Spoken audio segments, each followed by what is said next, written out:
我的工作其实我是宇宙的最终点，所以如果说我们的房东不满意的时候，他就会来找到我的，我就要再返回到这个团队里面去，把这个事情给解决掉。但是今年在旺季的时候，我就发现一个比较奇怪的现象，就基本上没有房东来找我，这对我来讲是个好事情哈。但是我也比较纳闷，为什么今年会是这个一个状态？所以我就说坐下来跟这样聊一聊，我们到底是哪些部分是做的是对的。We've made great strides this year in terms of the team. The real improvement was to employ Laura. She had 5 years previous property management experience and she managed a team of 8 people.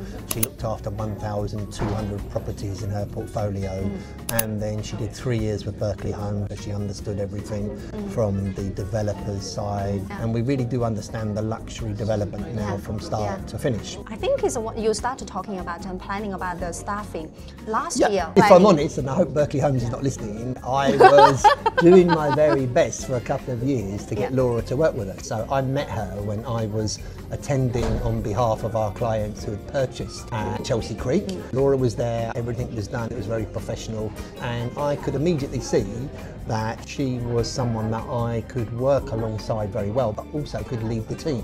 So Laura has managed to recruit a ex-head of concierge. So our relationship with concierge is actually quite crucial, and if it goes wrong from the concierge team, we need to know how to enforce. Landlords are paying large service charges, so this is part of the service.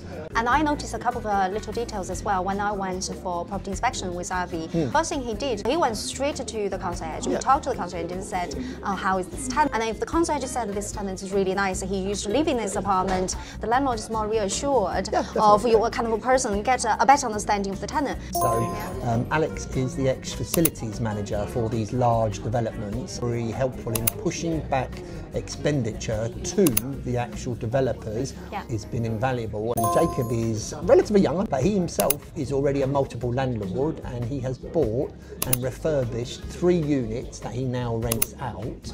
So he has quite a good understanding of the building part of the process of the actual quotes that was looking at the work. So Lisa was already part of our team and Lisa's job this year has been to look after the renewals, etc. Lisa has 9 years experience, so she's very experienced in her job and the renewals have gone pretty smoothly. And one of the rules I think Laura set out for her team is that the property manager needs to be out at the property. For sure. So they would spend more time out of the office than they would do in the office because they're your eyes and ears in London.